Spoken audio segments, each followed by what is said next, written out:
In the name of the Father, Son, and the Holy Spirit. Amen. O Father, who art in heaven, hallowed be thy name. Thy kingdom come, thy will be done on earth as it is in heaven. Give us this day our daily bread, and forgive us Give our us our trespasses as we forgive those who trespass against us, and lead us not into temptation, but deliver us from evil. Seat of wisdom, pray for us. Sure. So, dear brothers and sisters, so welcome to this course on eschatology. I am teaching here dogmatic theology, but dogmatic theology is actually a little more a very wide subject. Along with in the dogmatic theology, we have this eschatology. So basically, eschatology is one of the small topic which comes in this eschatology, this dogmatic theology. I will be presenting eschatology based upon the dogmatic concept of the church. So basically, what we generally understand by dogmas. So basing upon that, I will be presenting. So what is basically what we call this eschatology? Eschatology, as we know, it is something connected with the eschaton. Eschaton means it is ultimate reality, both of the individual or the entire human or universe. That is basically pertaining to the humans as well as universe. So that whole reality come into this area of this eschatology. It is last not only chronologically, it's a conclusion of human and cosmic existence, but also logically, as it is with the end of our life, is climax and fulfillment. That is, from our human point of view, is a kind of end. But as far as we are concerned, it is not for us an end, but it is a kind of continuation. So we cannot say it is a complete stop, but we believe that it is a kind of continuation. That is why eschatology is very much related to the future. Now, what are things we are trying to see here? Basically, there are issues like the mystery of death, how we understand Christian understanding of death, then hope of resurrection of the dead of everybody, how what is the meaning of it. Then when you speak about according to our Christian understanding, we have two kinds of judgment. The personal judgment as well as public or common judgment. That is, we those things we analyze. Then we speak about purgatory, that is purification to that. How normally we understand by purgatory is where there is a process of purification going on. Then the hope of the second coming of Jesus Christ. Then of course we have great things like hell, heaven, all those things. So these are the main areas what we want to discuss in this class. Now, what will be the outcome of this course? We develop an integral Christian vision of reality of God, world, human, from the perspective of human experience, enlightened by divine revelation and the teaching of the church, using the Christic paradigm to interpret and understand the totality of human reality concerning the final judgment. So that means we are trying to make it a kind of holistic. We are to understand it from the holistic point of view. As we know from understanding Bible, you might be familiar with our Catholic theology that is based on revelation. So whatever we deal here is basically connected with the revelation we received through the Word of God. So whatever we discuss basically is nothing other than the revelation given by God. In the faith content we have two aspects. One is what we believe in and what we believe that. So that is basically, as you study, you may be familiar with what we believe is basically the content of faith. Content of faith is basically what we have in creed. Now, all the things which we study in eschatology is also revealed by God. So that's basically the aspects which we deal here, basically revealed by God. So part of revelation of God. It does not seek to claim to provide a scientific description of the destiny of the human and their world. So we are not in a way, it is not a scientific study on the destiny of the human being. We cannot do that. No, we don't know the destiny of the scientific approach or scientific nature. We don't know. Scientific, they have their own theories and all. So we are not going in the scientific level. Christian eschatology is primarily concerned with laying the foundation of hope in the light of the Christian understanding of God, who is the source of all that exists. So our concern is basically on the basis of the hope. That is why eschatology is nothing other than theology of hope. So when we speak about eschatology, it is considered as a theology of hope. So what we concern here is basically what we hope for. the student becomes aware of the significance of the final fulfillment for living a hope-filled life of commitment to the present. So eschatology of theology as Christian hope. So basically, we have a theology of hope. So we have resurrection, judgment, purgatory, hell, heaven, parousia. All those things are in a way incorporated in this as a content of this course. So basically, we have to deal all these topics, and we'll see generally. We cannot go all the details of all the things and whatever the theologian would say, what the scriptures say. We will be having even the general approach, general outlook of all these things, basing upon the Christian understanding. Now, etymologically. What is the meaning etymologically, this eschatology? When we speak about eschatology, it arises from the Greek eschatos, which means last. So the word eschatology comes from the word eschatos, which means last, and logi, as we know from the other theology or as other branches of every branches, they have logi. That means the study. So it is a study of last thing. That is etymological meaning. So when we speak about etymology, it is a study, basically, literally speaking, it is a kind of study of last thing. And first appeared in English around 1844. This is the word eschatology has come into the general secular word even only by 1842-44. The Oxford Dictionary defines eschatology as part of theology concerned with the death, judgment, and the final destiny of the soul and of humankind. So according to the dictionary, it is eschatology is a part of theology concerned with the death, judgment, and the final destiny. So they don't speak much about hell, heaven, and all those things. Purgatory and all. It is a general understanding. That is a secular understanding. So we are not interested in secular understanding. We will be interested in biblical and theological understanding. So eschatological belief is generally a Christian belief about the afterlife. So generally, when we speak about the eschatology, as we know, as we imagine or expect, what is going to happen after life? That is the general concern of everybody. So that is the question we all wanted to know. We are looking forward to hear, or we wanted to clearly wait and see what will happen after death. That is a concern of this course. But unfortunately, we may not be able to give all the details of those things because we don't know anything about that. No, only thing we know something about that, whatever have been revealed through the Bible. And some of the theological interpretation. So even Jesus was told, he said even Son of Man does not know the last moment when it happened, when it will be happening. So the details we may not be able to know, but from the Bible there will be certain kind of revelation evolving about this afterlife and about the heaven, hell, and all those things. So we try to understand from the biblical scholarship what we know about it and what we can understand it. That is the basic concern we do.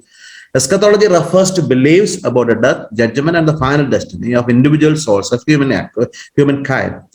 Christians believe that Jesus sacrificed on the. So when we speak about this, about eschatology, basically our concern comes in the context of Christ.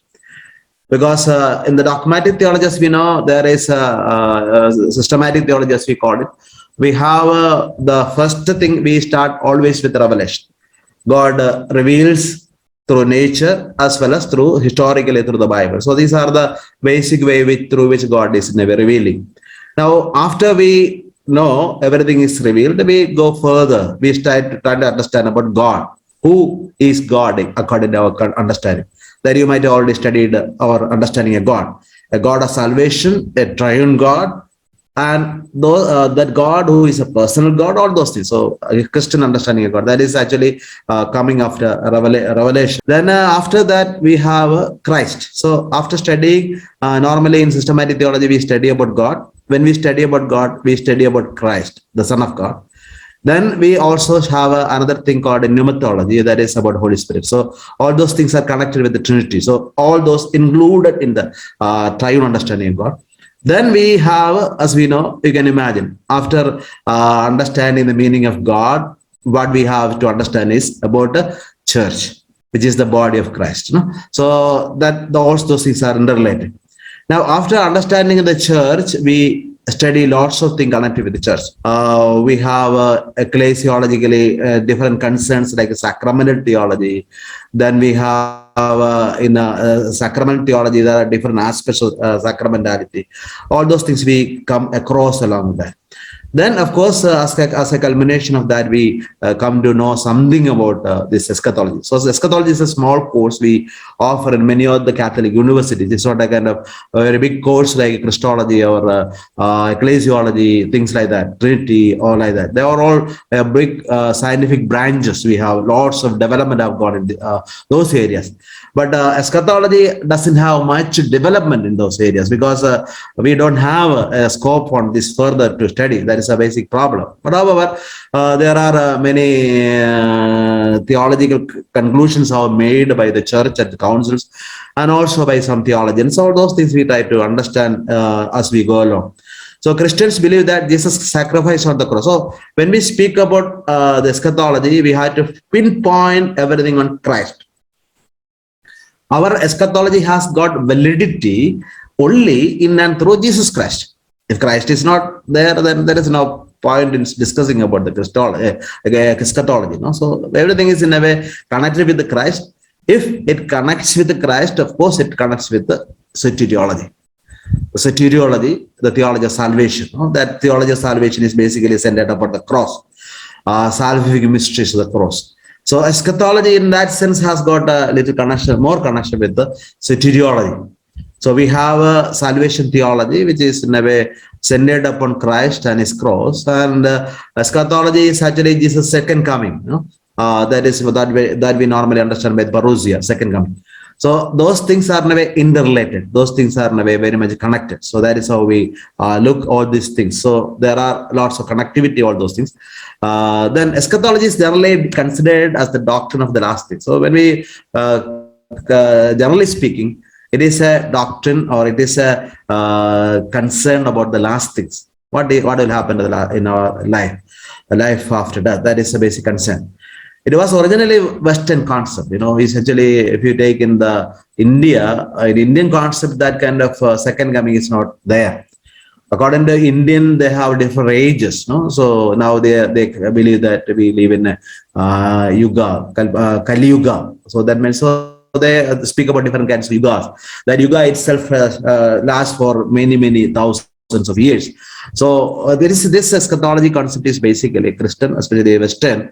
So in Indian concern, we don't see much in this development. Indian theology as such, or in the Hindu philosophy as such, we don't see much about the concern of this eschatology. So basically, it is coming from the Christian world. Eschatology is important. So what is the important we give? That is the first thing which I would like to explain to you. When we speak about the eschatology, why it is so important as far as we are concerned? Why, in other words, why we study at all this topic, eschatology? Eschatology is important because the whole thing is biblical. When you speak about eschatology, we already have an Old Testament kind of expectation. Old Testament, just there is an expectation, no? That expectation is explicitly seen in the Old Testament. And those expectations are being fulfilled in the New Testament through Jesus Christ. So that is a basic reason. There is always eschatology has got important because it already has got a link or connection with the Old Testament. Old Testament is a collection of books which is in a way centered upon the expectation of Messiah. So Jesus is being expected and he is being promised through different prophets and through different ways and means, and those predictions have been fulfilled in the person of Jesus Christ. So that is why Old Testament is in a way full of this expectation of the Messiah. So eschatology, there is also you see a kind of eschatological concept, a waiting, a hopeful waiting for the Messiah to come. That is there in the Old Testament. So like that we have, when we look into the New Testament, there is yet another waiting. What is the waiting? Jesus is in a way giving assurance, I will come back again. So Old Testament, if you look, there is an assurance of coming of the Messiah, which is being repeatedly spoken about by prophets and many other books. You can see the repetition of the same thing. Coming to the New Testament, again, that expectation is basically an expectation of the return of the Savior.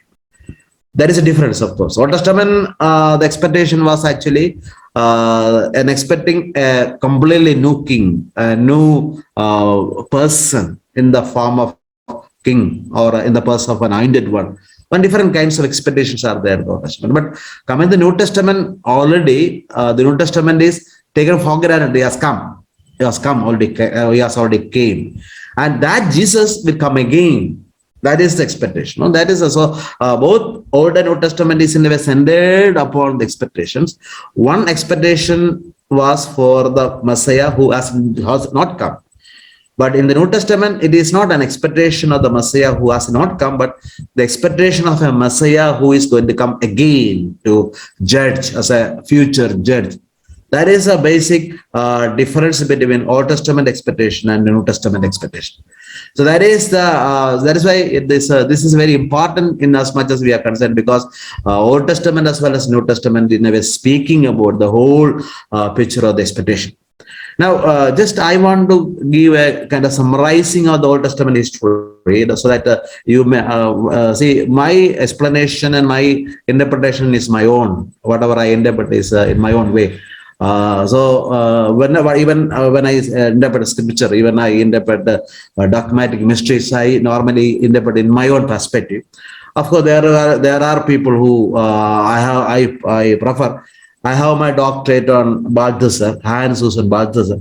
So basically, his writings already much influenced me. So that is why whenever I present things, I will be having more his influence upon me. So that is more traditional way of understanding, not a liberal way of understanding. That is my way of looking things. I like to be more in a way in the orthodox way of thinking rather than liberal way of thinking, especially theology. I would like to explain in that line. That is my concern. Of course, if you want, you can differ or accept whatever way you can do. But I will explain my own way. But if you ask me questions, I can answer as far as I can. No, I am not an expert on all this. But as far as my study and my understanding and my learning, I can speak whatever I can. So just I will give you a small some of the. I'll just run through the salvation history and how we expect those Messiah in that connection.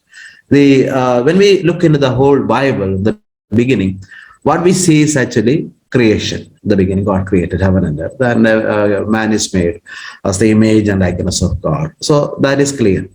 Then what happened? That is the first thing what happened in the creation story, in the whole Bible, salvation history. When we take the salvation history, then what happened? Then there is a sin. Sin came into the world. The picture of the sin, which has in a way destroyed the relationship between man and God.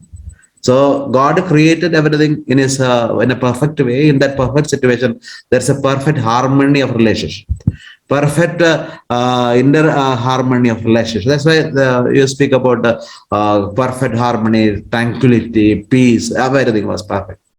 So Saint Augustine would say there was everything was in a way ordered in a way perfectly. Saint Augustine is beautifully speaking about the situation of the creation. Then there is there is a lower order and higher order. Everything is in a way properly ordered. There's a proper order was there. In other words, I just explain you how I can just give an example. So we have in our faculty, we have a thinking faculty, we have a emotional faculty, when we have a deciding faculty. So in the Old Testament, I would say at the time of creation, these things were properly connected. That means what we desire, what we think and what we desire, and decision comes from that basis upon that. You can take decision upon your thinking or upon your desire. So if you take a decision based upon your desire, that is more on a feeling level. If you take a decision from your thinking pattern, a more intellectual level. So what happened in the beginning, the people as they were created, there was a proper order. They were thinking and they were feeling, and thinking and feeling were mutually influencing. Basing upon that, they discerned and took decisions. That was the perfect harmony. But what happened after the sin? Everything is in a way collapsed. It became, according to Augustine, everything became massa damnata. Everything became a kind of dumb of sin. That is what happened. So that means the decision making became disordered. So far, every the decision was coming, you have a desire. Basing upon that, you discern through your intellect. Then you decide through your will.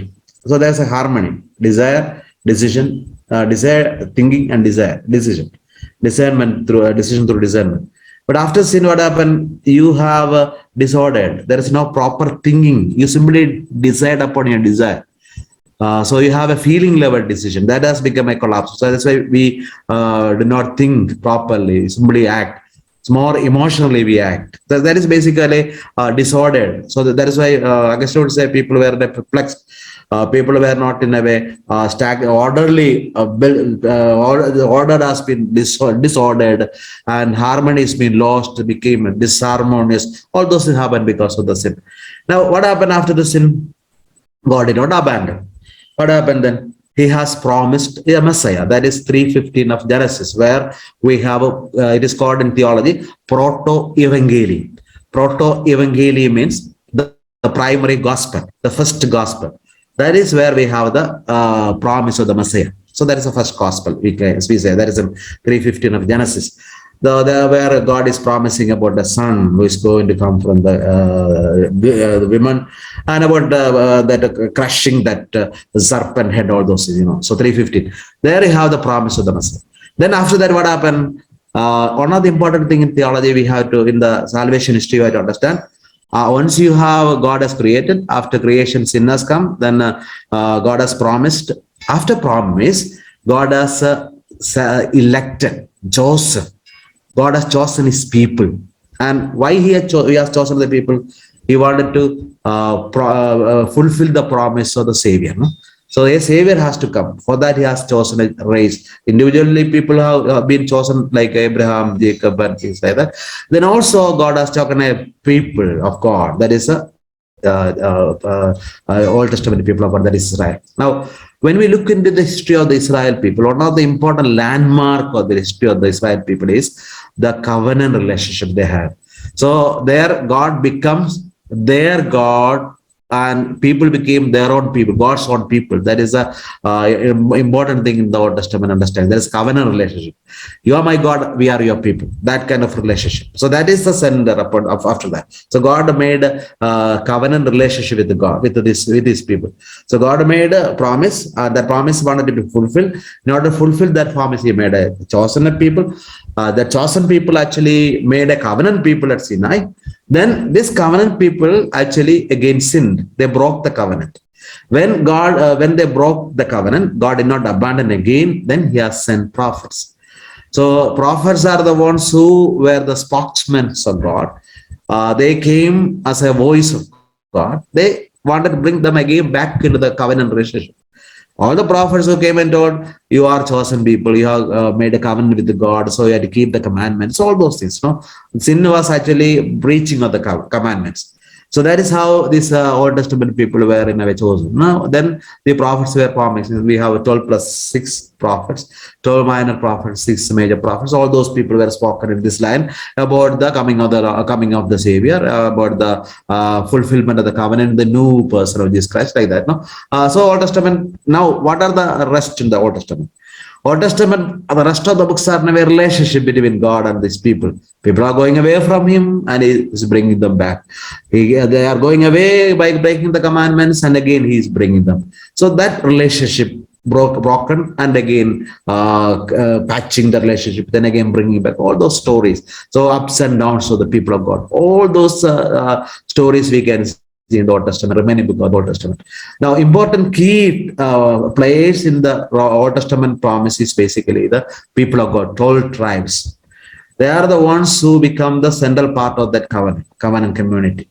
So these 12 tribes under the leadership after Moses, Abraham, then we have Isaac, then we have Jacob and Yazova, then Jacob, name Israel.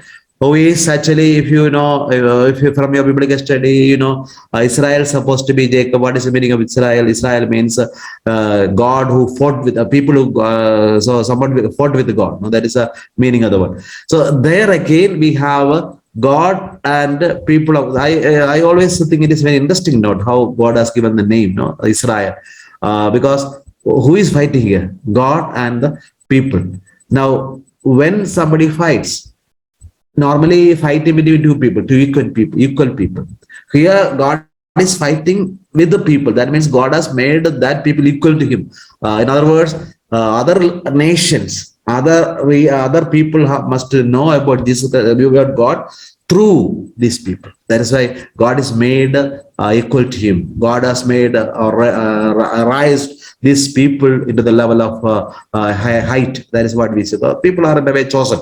They are blessed people. They are supposed to be the people through whom they know about God, others know about God, all those things. So these people remain in relationship with God, and their prayers are psalms, their singing were psalms.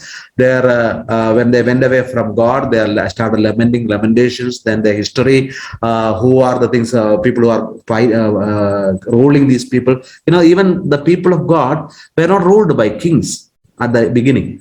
They were ruled by judges. Judges are the ones who were in a way elderly people, no elders, so-called elders. So they are the ones who are making decisions when there are problems that happen, from some difficulties come. So they are only decision making based upon the need of the time. They were not any rulers. Rulers came very late. When they started breaking the commandment, and when they went away from God, and they compared with other nations, they found that all the nations are about kings and kingdoms. So they are demanded for their own kings. Then God said, if you are going to have a king, you are going to be in trouble. You will be having division.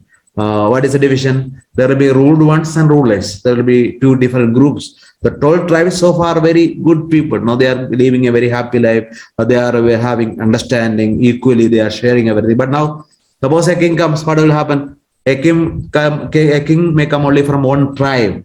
Then what will be the other 11 tribes? They are going to be the slaves. So God is already said through prophet, but they did not hear. They insisted upon having a king. Then God gave a king.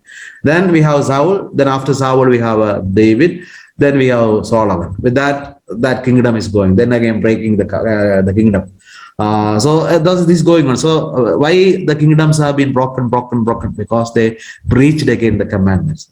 So they breached the promise given by God. What is the promise given by God? You are my people, I am your God. When you remain to be a people of God, until you obey the commandments.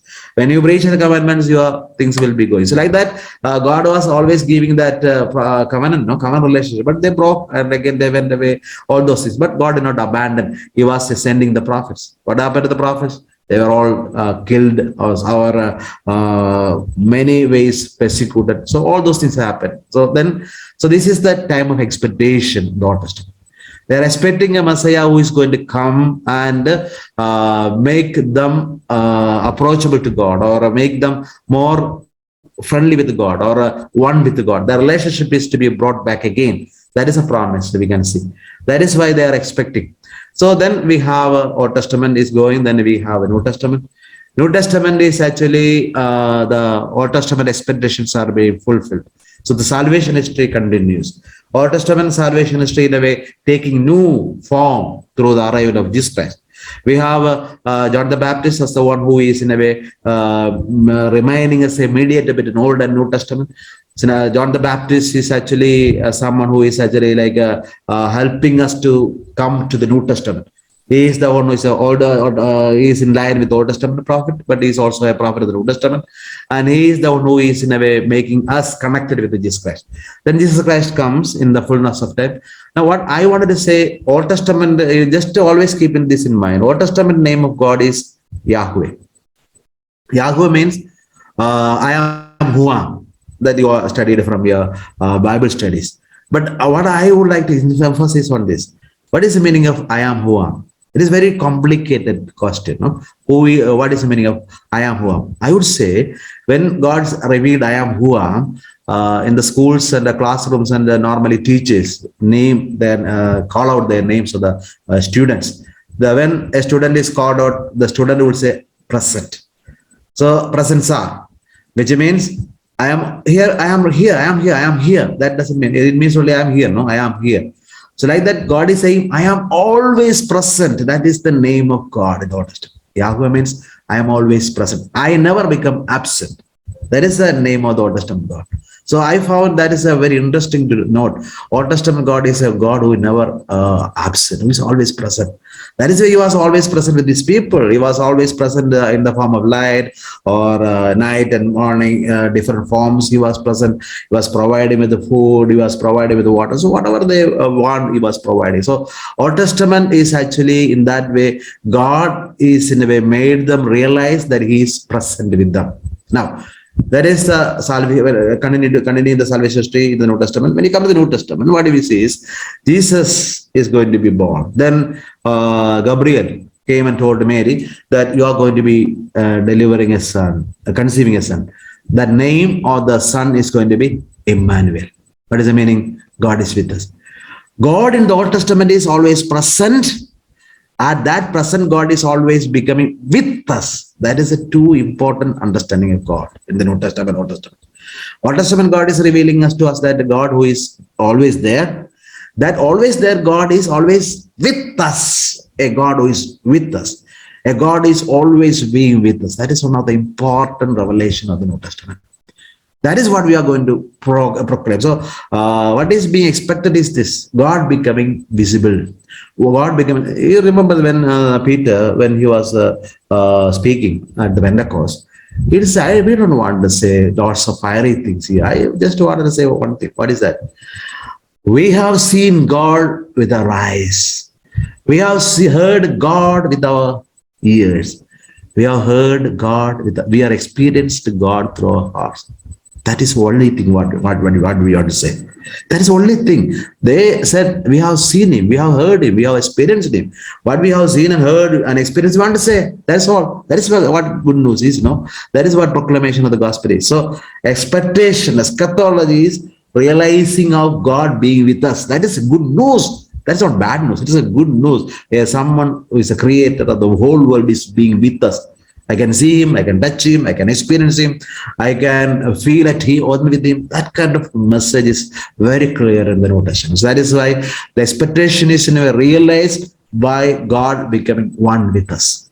Okay, that expectation, God is in a way becoming one with us, that is being realized, and that expectation is continuing through the assurance that he is going to be with us to the end of the world, till when he comes. That is what we are studying, eschatology, till he comes. So what is the meaning that he is coming, second coming? So that is the whole understanding. In the salvation history, what our attempt is to see this part of the whole theological concern or biblical concern, even not much biblical, but theological. What will be the meaning of what he comes next? When he comes, how he is going to come? What is the meaning of his coming? What will happen to us? What is going to happen to the universe? What is going to happen to the whole world? What is going to happen to the church? What will be happening for us? All these are things which is our concern in a way. So, but we don't have all these perfect answers. That is a important thing. But however, we try to see whatever we can say in this context. So, eschatology is basically a study about the expectation of the Jesus' second coming. So it is important because it is whole biblical. Everything is in a way connected with the Bible. In a way, Bible is actually a textbook of the hope that we can say. I'll come to that slowly. So then again, eschatology is important because it provides the context of motivation for missions.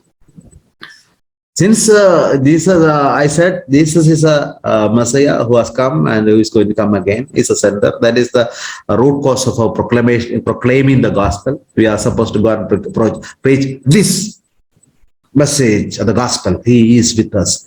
Yeah, we have seen him. That is the thing. That's why what is the importance of Christ, divine Christian understanding of God?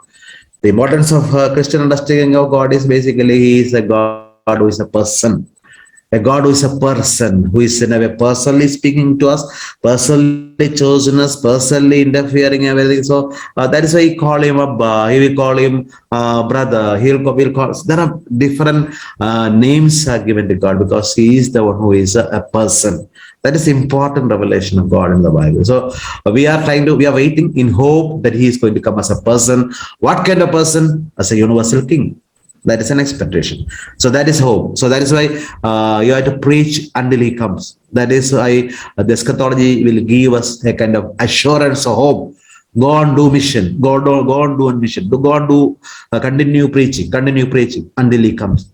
You should not stop that mission. So, in a way, eschatology is telling us never stop mission of preaching the word of God, preaching the gospel. We should continue the mission. So that is why the theology, eschatology is very important for us, because it is in a way giving more and more assurance to go and proclaim that message of Jesus Christ again and again through life and mission. Now again, there is another important we can say, New Testament. So there is a connection between Old Testament and New Testament. That is why it's important. Then another thing we can say that the ingathering of the Gentiles was part of the last days of Old Testament promise. There is going to be gathering of everybody. Every nation is going to be gathered. So all those who heard and not heard, all those who believed and not believed, there's going to be a gathering of all the people. And that is why that gathering is important. That is what we call the final coming. When in Matthew 25 we read the climax of that Jesus coming. So that is there. Then there is again, this is important because it gives us a motivation for our life. This eschatology gives again a motivation for our life. Through eschatology, we are being again and again motivated. He is going to come.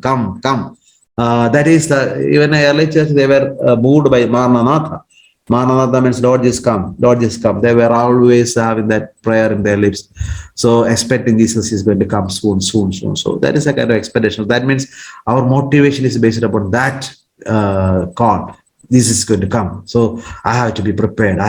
So it gives a kind of motivation to our lives, to our mission, into our all situations of life. That is one of the importance of this course. Then eschatology also important because it provides the shape of Christian life in every way. Again, then in his application of his work, so it also eschatology is important because eschatologic time is a time of the Holy Spirit. No? Even though it is going to be the judgment of Jesus Christ, and Holy Spirit is the one who is going to realize that kind of kingdom. And so because of that importance is there in the Holy Spirit. So this the working of the Holy Spirit is going to be more evident and vivid at the time of this second coming. That's why it is an important thing. Then eschatology is important because it gives shape to human history. So it gives history to our lives. In the understanding of the history, in the East and West, there is a difference, fundamental differences, In the East, they understand about history as something which is cyclic. If you put a full stop, then you draw a circle, it goes on like that. No, there's a continuous, like a V. It is going. It has got ups and downs. It is coming in and again, going on. That's why this Hindu people speak about Maranatha and all those. So there are having a kind of cyclic understanding. Sambhavam yuge. It is again, it happens, it goes on happening. So it is something like that, happening, going on happening. So everything is in a cycle. That is, they don't have importance to time. In Indian time is very famous. No, there is no precision of the time. Most probably our times are very, very slow time. We don't have a punctuality as Europeans used to have. So there is a kind of difference in the understanding of the time. But in the West, understanding of history is more linear, which means it has got a beginning, that is creation. It has got a center point, that is incarnation. Then there is a final point, there is a culmination in the parousia, second term. So that is why it is a linear. Each one is important. Each step is important. Each person is important. Each event is important. So that is historically important. That is why when you go to, I was there many times in Germany. So in Germany, there are many places where every village, if you go, there will be museums, zoo connected with the history. They will be having their own story of history, where are they coming, where their rule is. So they will beautifully explain to you everything, what will happen. But even if you come to Kerala, in our place, nobody knows who was my previous parish priest, who was ruling here. Marthandar might be said is a ruler of Tiruvidampur, Travancore. But where he was ruling, what was the boundary, how long, nobody knows about that. Even Trivandrum area, some people speak, but others, they don't know. He has come up to Cochin. So that means an establishment of the kingdom of his own. So like that, historically, there's a kind of clarity and distinction, and there's a climax point in the Western history. That is why they are more historically bound, time bound. Everything is time bound.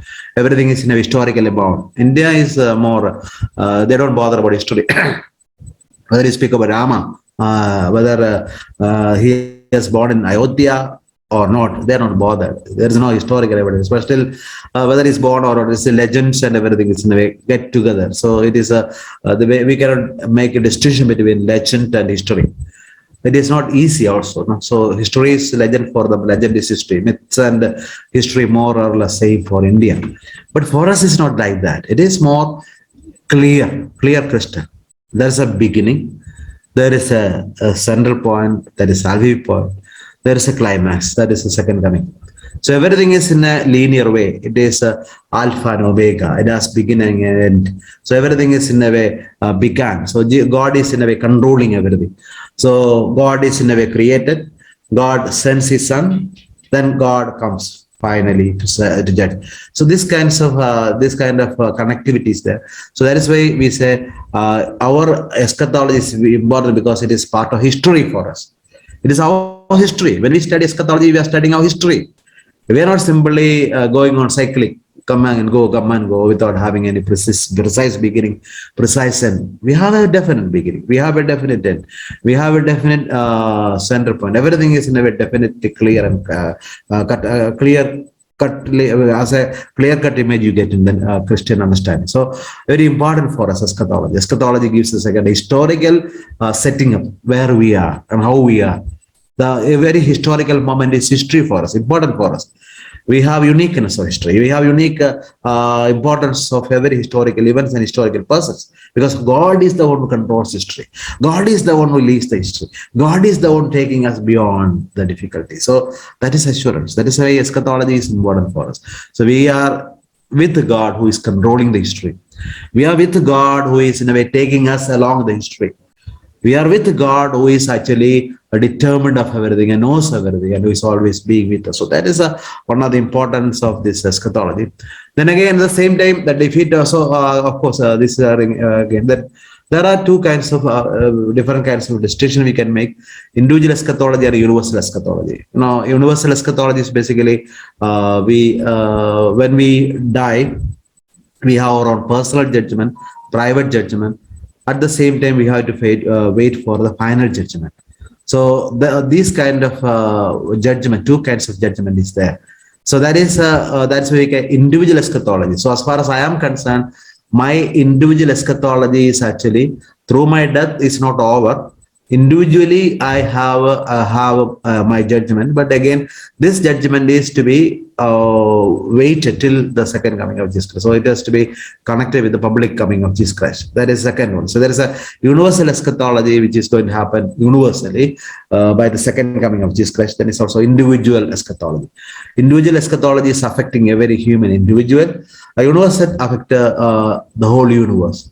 The whole universe, it is going to be transformed and going to be affected with this history. So that is why it is called individual eschatology as well as universal eschatology.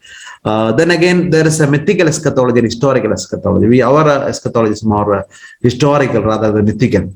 We are not in a way led by many stories, mythical stories. If you go to Mahabharata, if you go to Ramayana, there are many stories. They are all stories. They don't have that.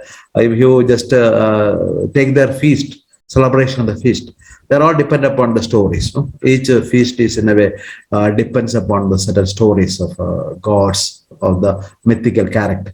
But for us, that is not. This is historical eschatology. It is also myths, evolved from myths. For us, history, eschatology is not in a way evolved from certain myths, not that. Our historical eschatology is in a way revealed by Christ, also has got a historical backing. So that is why it is called historical eschatology. The other one is more mythical eschatology. We are not living in a mythical world. We are living in a real world with a real history, with a real time-bound time consciousness. So that is why our history, our eschatology is more historical one, and historical one is more important. Then, okay, these are some other aspects. Then I'll go to place. So what is the place of eschatology in our Christian study?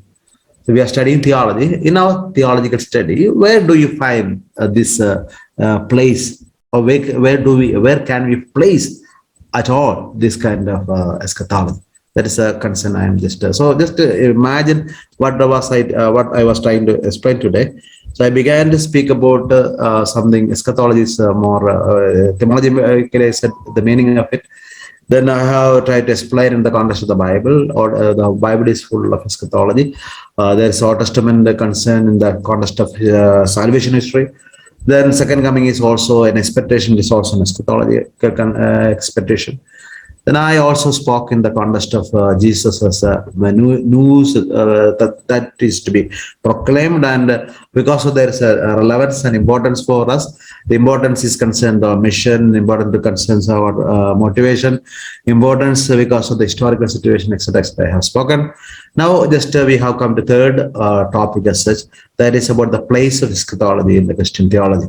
So, eschatology is one of the important aspects which distinguishes Christian theology from the theologies, so other theologies. So, but it traditionally, eschatology is the end of a documented theology. It's normally this course is basically a course which we normally teach towards the end of the theology course. We don't teach at the beginning. So, it is actually last course. Normally, we teach here in seminary. In other words, it is the vision by which we can study the whole theology. So that means we are trying to look behind. So I don't know how far you have studied theology, but whatever you have studied theology, now when we study eschatology, what we are trying to do is we are going to look from looking back what happened. No? So that is a kind of thing. So we are trying to see whatever you have seen in the context, historical context, in the biblical context, all those things. So we are trying to look behind, look back, trying to look back how those things are evolved. So that is why it is theology is important. It's a very important theology because we are looking back to whole theological developments, whole theological understanding, etc. Then to do eschatology, to do what is central to theology. So basically it is such a central aspect to do eschatology means to do certain central thing. Why we say it is a center? According to Balthasar, eschatology is storm center of theology. It's a storm. It is a challenging center of the theology. And when we study about eschatology, we will be able to reflect back again and again. Your Christological understanding, your ecclesiological understanding, your Trinitarian understanding. So again, you will be able to go back to all those things. So I will be bringing again some of the basic notion for your refreshing the memory. So of your study.